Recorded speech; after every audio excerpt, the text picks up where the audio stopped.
Yes, I'm Alec Broers. I'm chair of the trustees for the St Andrews Prize for the Environment. I've been a trustee for about 10 years, but I've been chairing for the last 3 years.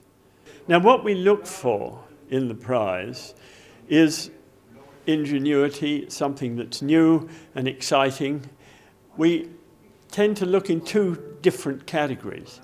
We're either looking for those who are leading conservation projects. They're looking after chimpanzees or looking after lions. We've had two outstanding candidates there who won the prize. One who was preserving a family or a large family of chimpanzees that were in risk of disappearing because of, well, mainly because of human intrusion into their environments and the change of their environments.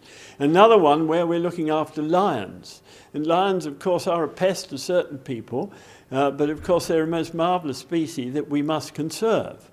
And Lion Guardians was another wonderful project where lions were being looked after, and those people who had been troubled by them, the Maasai tribes, and who'd been worried by what the lions did to kill their stock, etc. They realized that they were much better off to learn ways of protecting their stock and preserving the lions. And so that's one category. The other is where we take modern technology and apply it in a way that can be adopted in the third world.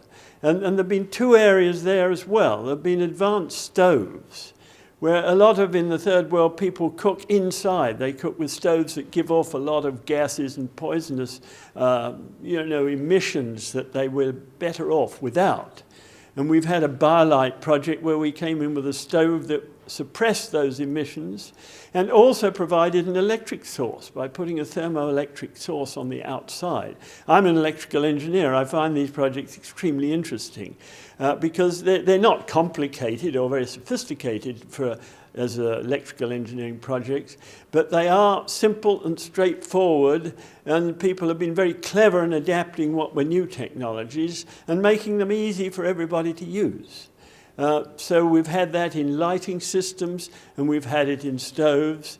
We've even had technical projects eliminating arsenic from water, which is something that surprises people, but it's a problem throughout the world in many, many different places.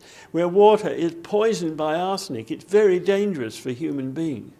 But there was an ingenious project that allowed people themselves to remove the arsenic from the water.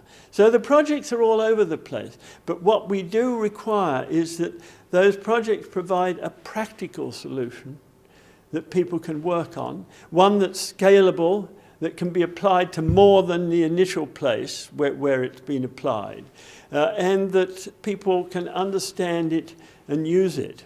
So it's a complicated set of requirements. They have to be financially viable.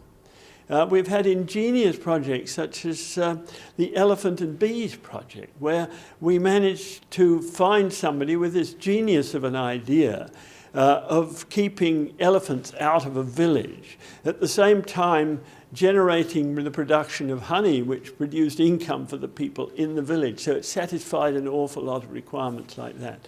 So there are a whole series of requirements. And the satisfying thing is that every year we end up with tens of proposals for projects like this. So it's a very enjoyable thing being a trustee, because you think, my goodness me, that's ingenious. How did they think of that? Did they really make it work? Or is it still something that people are having trouble using? Is it reliable? Is it repeatable? Can we really spread it around the world? So it's a very exciting project to work on.